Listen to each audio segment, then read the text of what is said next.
அஸ்ஸலாமு அலைக்கும். அன்பார்ந்த அனைத்து உறவுகளுக்கும் இனிய காலை வணக்கம். இன்றைய நாள் அனைவருக்குமே சிறந்த நாளாக அமைய வேண்டும். இலங்கையினருடைய வாழ்வில் எதிர்காலத்தில் சுபீட்சம் நிச்சயமாக உண்டாகும். நிம்மதியான சூழல் மறுபடியும் கிடைக்கணும் அப்படின்னு பிரார்த்தனை பண்ணுறேன். அல்ஹம்துலில்லாஹ்னு மக்கள் உண்மையிலேயே இந்த முறை தான் சரியான தீர்மானத்தை எடுத்திருக்கிறாங்க. ஒரு அப்படின்னு ஒரு ஒன்று போட்டு சத்தமாக கத்தணும் போல இருக்குது. இந்த பயபிள்ளைக்கு நடந்த ஆப்பு எதிர்பார்க்கலல்ல. மக்கள் இந்த மாதிரி ஒரு அடி உனக்கு கொடுப்பாங்கன்னு எதிர்பார்க்கலல்ல. சூப்பராக இருந்துச்சா? முன்னாள் வெளிநாட்டு வேலைவாய்ப்புகளுக்கான அமைச்சர் மனுஷன் Nanayakkara, அமானுஷ்யமான Nanayakkara. Go home, go. You are fail. Get out. Go to hell. Very soonly go to jail. கொடுத்தாங்க. உலகத்தில் இல்லாத கொடுத்தாங்க. இந்த வாட்டி செம்மையாக செருப்படி வாங்கினியா? கிளம்பிக்கிட்டே இரு. எங்கப்பா சட்டை கழட்டின சண்டியன் ஹரின் பெர்னாண்டோ, அடுத்ததான் நிமால் ஸ்ரீபால டி சில்வா, எல்லாரும் போங்கோ, வீடு போங்கோ. இனிமே உங்களுக்கெல்லாம் பாராளுமன்றத்தில் இடமே இல்லை. உங்களுக்கெல்லாம் இனிமே பாராளுமன்ற பக்கம் போகிறதுக்குரிய அருகதையே இல்லை. காஞ்சன விஜயசேகர இவங்களுக்கெல்லாம் இனிமே எந்த ஒரு அருகதையும் இல்லை. Ramesh Pathirana go home. Namal Baba get out. யாருக்குமே இடமில்லை. எல்லாம் திருட்டு பயல்கள். எல்லா திருட்டு பயல்களும் இந்த வாட்டி வீட்டுக்கு போகிறாங்க. அதே போல் ஹம்பந்தோட்ட டிஸ்ட்ரிக்ட் மஹிந்த அமரவீரையிலிருந்து நிறைய பேர் இந்த வாட்டி அத்தனை பேரும் வீட்டுக்கு போகிறாங்க. மாசலாமா. 76 வருடம் ஆச்சு இந்த இடத்தை மறுபடியும் உருவாக்குறதுக்கு. யாராலையும் இனி திருப்பி அசைக்க முடியாது. ஏன்னா மக்கள் இவ்வளோ காலமாக ஆழ்ந்த உறக்கத்தில் இருந்த மக்கள், கோமாவில் போயிருந்த மக்கள் விழிச்சு கொண்டாங்க. இனம் என்ற ரீதியிலையும் மதம் என்ற ரீதியிலையும் நம்மளை ஒவ்வொரு விதத்திலையுமே நம்மளை பிரித்து வச்சாங்க. எல்லா விதத்திலையுமே நம்மளை பிரித்து வச்சாங்க. நம்மளுக்குள்ள மோதல்களை உண்டுபடுத்தினாங்க. எத்தனையோ உயிர்களை பறித்தெடுத்தாங்க. பாமர மக்களை மறுபடியும் ஏறி மிதித்தாங்க. ஆனால் காலம் பதில் சொல்லும் நண்பா அப்படின்ன மாதிரி காலம் தற்போது பதில் சொல்லி இருக்குது. அனைத்து திருடர்களும் மொத்தமாக மக்களுடைய கையால் செருப்படி வாங்கியிருக்கிறாங்க. இந்த வாட்டி தான் மக்கள் சரியான தீர்மானத்தை, இலங்கை பூராகவும் இந்த முறைதான் சரியான தீர்மானத்தை எடுத்திருக்கிறாங்க. சரியான திசையை நோக்கி பயணிக்கிறதுக்காக திசை காட்டிய தேர்ந்தெடுத்திருக்கிறாங்க. ஆணைக்கும் அடிசருக்கும் டெலிஃபோன் கூட ஒரு சில இடங்களில் சிக்னல் இல்லாமல் போகும். கேஸ் சிலிண்டர் எந்த நேரத்தில் வேண்டாலும் வெடித்து போகும். ஆனால் திசை காட்டி இருந்தால் நம்ம போகக்கூடிய திசையை சரியான திசையாக மாற்றிக்கொள்ளலாம். சும்மா சாதாரணமான உதாரணம் இல்லது. உண்மைக்குமே பாருங்கள், இவங்க இவ்வளோ காலமாக 76 வருட காலமாக நம்மளுடைய நாட்டை ஆட்சி செஞ்சாங்க. இந்த ஆட்சி காலத்தில் இல்லாத மாற்றம் ஏன் இலங்கையில் வந்திருக்குது? ஏகபோகமாக மக்கள் ஏன் இவங்களை தேர்ந்தெடுக்கணும்? தேசிய மக்கள் சக்தியை ஏன் தேர்ந்தெடுக்கணும்? NPP ஜாதிக ஜனபல வேகே ஏன் தேர்ந்தெடுக்கணும்? அதுக்கான காரணம் மக்களுக்கு புரியுது. இந்த நாட்டில் நம்மளை வச்சு முட்டாளாக்கித்தான் இந்த அரசியல்வாதிகள் அரசியல் நடத்தியிருக்காங்க, அரசியல் பண்ணியிருக்காங்க அப்படின்றது.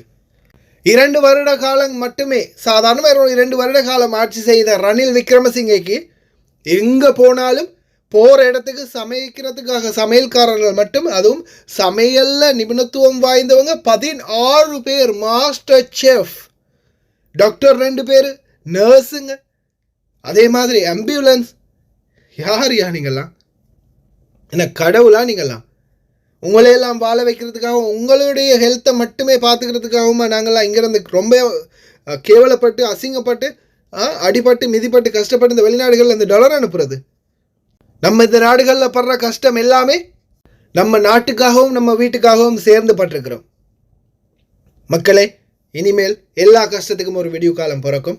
அதே மாதிரி உங்களுக்கே தெரியும், சமூக ஊடகங்களாகிய நாங்கள் சமூக ஊடகங்கள் மட்டுமே தான் இந்த என்பிபியை ஜெயிக்க வைக்கிறதுக்கு முழு மனதோட முயற்சி பட்டது. நாட்டில் உள்ள மிகப்பெரிய சமூக வலைத்தளங்கள் ஊடகங்கள் கைவிட்டுட்டாங்க. பெரிய பெரிய பெருந்தலைவர்கள் தலைமை கொண்டவங்க ஆட்சி அதிகாரம் பொருந்தியவங்க கைவிட்டுட்டாங்க. ஏன்? அவங்களுடைய ஊழல்கள் வெளியில் வந்துடும் அப்படின்னு. ஆனால் இந்த என்பிபியை ஜெயிக்க வைக்கிறதுக்காக 190% பாடுபட்ட கைகளில் நானும் ஒருத்தன். அதே போல் நாங்கள் எல்லாருமே சேர்ந்து எங்களுடைய முயற்சிகளை முன்னெடுத்ததால தான் இந்த கட்சி இன்னைக்கு ஆட்சியில் நிற்குது. எங்களுடைய முயற்சி ஒருபோதும் தோற்று போகாது. தோற்று போகிறதுக்கு நாங்கள் விட போகிறதும் இல்லை. ஏன்? எங்களுடைய தொழிலாளர்களுக்கான நீதி, நேர்மை, நியாயம் அனைத்துமே பெற்றுக் கொடுக்கப்படணும். பல கதிரைகள் இங்கிருந்து காலி செய்யப்படணும். அந்த கதிரைகளுக்கு நேர்மையான நியாயமான மக்களுக்காக சேவையாற்றக்கூடிய அதிகாரிகள் நியமிக்கப்படணும். புதிதாக வரக்கூடிய அமைச்சர் யார் என்று பார்த்த பிறகு அந்த அமைச்சருடனான நேரடி பேச்சுவார்த்தைகள் இன்ஷா அல்லாஹ் விரைவில் நடக்கும். அதற்கு பிறகு எங்களுடைய பிரச்சனைகள் அனைத்தும் நேரடியாக ஜனாதிபதிக்கு முன்வைக்கப்படும். இன்ஷா அல்லாஹ் வெரி சூன் வீடியோ காலில் ஜனாதிபதியோட பேசுகிறத நான் உங்களுக்கு என்னுடைய சமூக ஊடகத்தில் வெளிச்சத்துக்கு கொண்டாந்து காட்டுறேன். எங்களுடைய பிரச்சனைகளை எங்களுடைய ஜனாதிபதி கிட்ட நேருக்கு நேராக நான் இன்ஷா அல்லாஹ் முயற்சி பண்ணுறேன். நாட்டுக்கு போக முடியாத சூழலில் ஜனாதிபதியை நேருக்கு நேராக பார்த்து ஜனாதிபதி கிட்ட ஒவ்வொரு வீடியோவும் இப்போ வாட்ஸ்அப் காலில் தான் எல்லாமே ப்ளே பண்ணி காட்டலாம் தானே, டிஸ்பிளே காட்ட முடியும் தானே. அவர் அப்படியே ஆன்லைன் காலில் வீடியோ காலில் வச்சு எங்களுடைய தொழிலாளர்களுக்கு நடக்கக்கூடிய ஒவ்வொரு பிரச்சனைகளையும் நேருக்கு நேராக அவருக்கு போட்டு காட்டி நம்மளுடைய பிரச்சனைகளை எத்தி வைப்போம். அதே போல் புதிதாக வரக்கூடிய அமைச்சர் யார் என்று பார்த்து அந்த அமைச்சரிடமும் எங்களுக்கான பிரச்சனைகள், எங்களுக்குரிய தேவைகள் என்ன அனைத்தையுமே நிச்சயமாக கோரிக்கைகளாக முன்வைப்போம். அதே போல் இந்த வெளிநாடு வாழ் தொழிலாளர்கள், குறிப்பாக எங்களுடைய தாய்மார்கள் சில வீடுகளில் ரொம்ப மிக்கட்டான சூழ்நிலைகளில் சிக்கி தவிக்கிறாங்க. ஆனால் எக்ரிமெண்ட்டுன்னு ஒன்று இருக்குது, நோ யூஸ். இன்சூரன்ஸ்னு ஒன்று இருக்குது. காயப்பட்டு கை கால் உடைஞ்சி உயிர் போய் இன்றைக்கி எத்தனை பேர் நாட்டுக்கு போகிறாங்க. அந்த இன்சூரன்ஸ் ஏதாவது பிரதிபலன் அளிச்சிச்சா? No use. விமான நிலையத்துக்கு வரும்போது பீரோ கட்டிட்டு வரோம். அந்த பீரோவில் கூட மிகப்பெரிய கொள்ளை நடக்குது. பீரோ கட்டுறதுக்குரிய ஸ்டாம்ப் அடிக்கிறாங்க 3800 ரூபாய்க்குன்னா பணம் பெறுறாங்க 4000 5000. 18,000 ரூபாய் அல்லது 18,500 ரூபாய்க்கு பீரோ சீல் பண்ணுறாங்கன்னா ஆனால் எடுக்கிற கணக்கு 20-22,000. இந்த மாதிரி பல வியாபாரங்கள், பல ஊழல்கள் நம்மளுடைய நாட்டில் தொடர்ந்துமே முன்னெடுத்து வரப்படுகிறது. இந்த ஊழல்வாதிகள், அதே போல் இந்த புரோக்கர்கள், இவங்கள மாதிரி பல பேர், அதே போல தான் வெளிநாட்டு வேலை வாய்ப்புக்காக ஏஜென்ட்டுகள் நிறுவப்பட்டிருக்குது. இந்த ஏஜென்ட்டுகளுடைய உண்மைத்தன்மை என்ன? இவங்களுடைய லைசன்ஸ் எப்படி இருக்குது? இவங்க உண்மையிலேயே சட்டபூர்வமாக சட்ட ரீதியாக செய்கிறாங்களா, இல்லை ஏதாவது ஒரு ஏஜென்ட்டோட காப்பியை வச்சு அவங்களுடைய லைசன்ஸை வச்சு இவங்களும் ஒரு கிளை மாதிரி நடத்திட்டு போகிறாங்களா? இந்த மாதிரி பல கட்ட சோதனைகள் விரைவில் வரும்.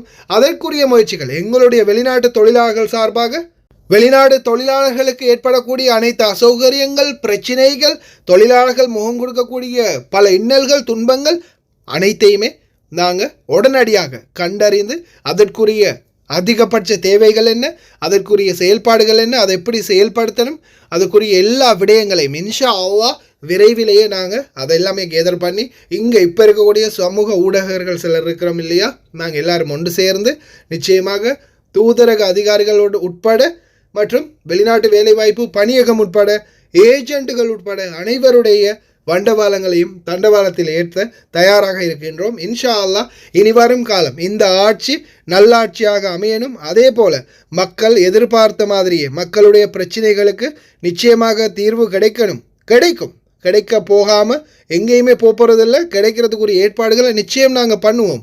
அதே போல் முந்தைய ஒரு காலம் மக்கள் அரசியல்வாதிகளுக்கும் அரசாங்கத்துக்கும் பயந்து செயல்பட்டாங்க. ஆனால் இதுமே அந்த கூத்துக்கெல்லாம் இடமே கிடையாது. ஆட்சியை கொடுக்கவும் தெரியும், ஆட்சியில் ஏதாவது குல்மார் பண்ணினா அந்த ஆட்சியை பறிக்கவும் தெரியும். உலக வரலாற்றிலே முதலாக தலைவருடைய வீடு பூந்து தலைவரை அடித்து விரட்டின சமூகம் எங்களுடைய சமூகம்.